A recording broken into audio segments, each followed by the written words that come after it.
1 सितंबर 1983 Korean airline का एक मुसाफिर त्यारा KAL-007 new York से साउथ कोरिया की दारुल हुकूमत सोल की तरफ रवाना हुआ।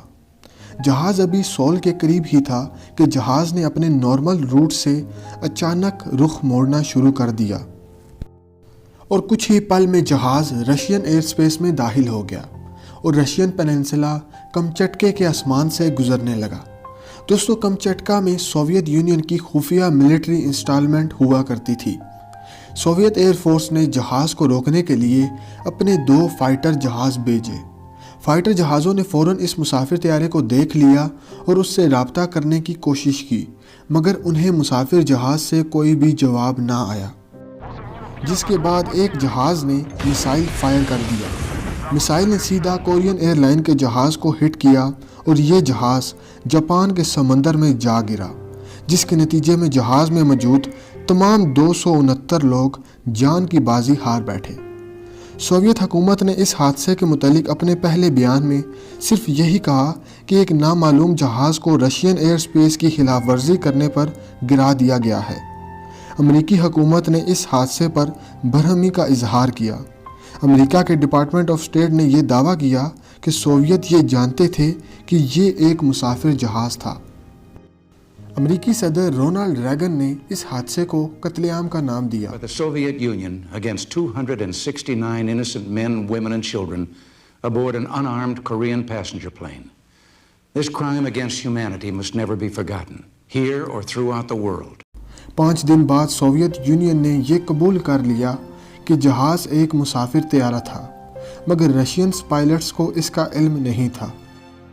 इस गर्म बयानबाजी के बावजूद बहुत से रूसी और अमेरिकी ओहदेदारान और तज्जियाकारों ने इस हादसे को एक ह्यूमन एरर और गलत फहमी का नाम दे दिया।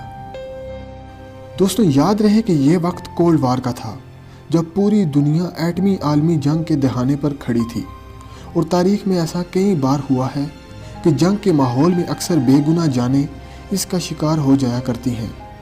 पर दोस्तों, ऐसा कोई वाक़या ना पहली बार हुआ था और ना ही आखिरी बार। 3 जुलाई 1988 को ईरान का एक मुसाफिर तैयारा 290 मुसाफिरों को लिए दुबई से तेहरान की तरफ रवाना हुआ। जहाज़ अभी पर्शियन गल्फ में ईरान की समुद्री हदूद को पहुंच चुका था कि अचानक से उस इलाके में मौजूद अमेरिकी नेवी के बहरी जहाज़ विंसेंस ने मुसाफिर जहाज़ को ईरानियन एयरफोर्स का फाइटर जहाज़ समझकर उस पर 2 मिसाइल दाग दिए, जिसके नतीजे में जहाज़ तबाह हो गया और तमाम 290 मुसाफिर मारे गए। दोस्तों, याद रहे कि ये वाक़या भी ईरान इराक की जंग के आखिर में पेश आया था, जब अमेरिका इराक को ईरान के खिलाफ सपोर्ट कर रहा था।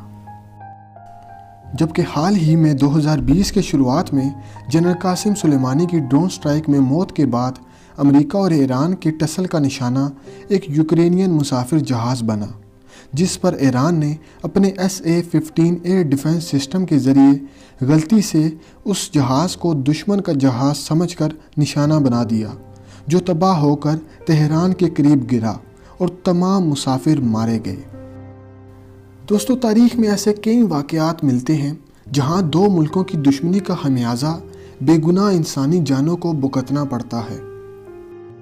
मज़ीद ऐसी तारीखी वीडियोस के लिए हमारे चैनल को सब्सक्राइब करें और बेल आइकन प्रेस करें, ताकि आपको हमारे आने वाली हर लेटेस्ट वीडियोस मिलती रहें सबसे पहले। शुक्रिया।